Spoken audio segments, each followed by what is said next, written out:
আমার অফিস খোলা ছিল, কালকে পরে আমার বসে ফোন দিছে যে তুমি আসো। পরে আমি অফিস থেকে আসার সময় এই জায়গায় আমি দেখি যে এই পরিস্থিতি সব এলোমেলো হয়ে গেছে।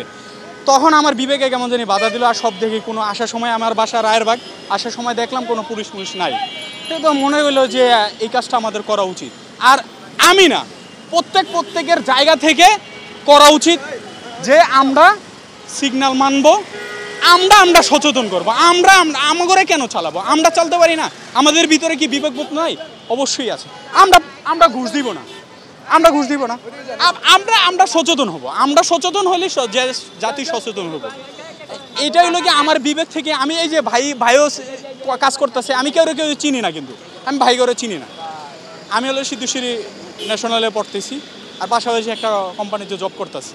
কিন্তু সবারই আপনাদের উদ্দেশ্যে বলা, আপনাদের মাধ্যমে সবারই বলা যে সবাই সবার জায়গা থেকে কাজ করব। আজকে থেকে সবাই সবার থেকে আমরা সচেতন হলে দেশ সচেতন হব।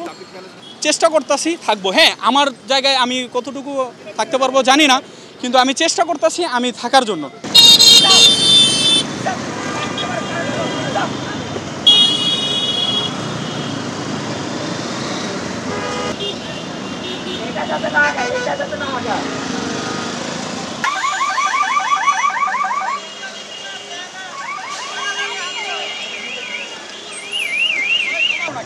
দেশে প্রশাসন নেই, দেশে বর্তমানে কোনো সরকার নেই।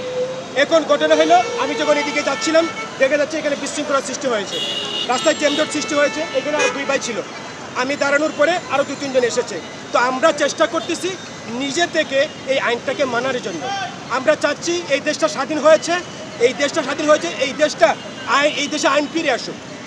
এই দেশে যে আপনার অবৈধ পার্কিং ছিল, অবৈধ রাস্তাঘাট ছিল, অবৈধ কোনো কিছু এই দেশে থাকবে না। আমরা চাই এই দেশে একটা সুশাসন প্রতিষ্ঠা আমাদের মতো যুবকদের দ্বারাতে। এই দেশটা আবারও এগিয়ে যাবে ইনশাল্লাহ।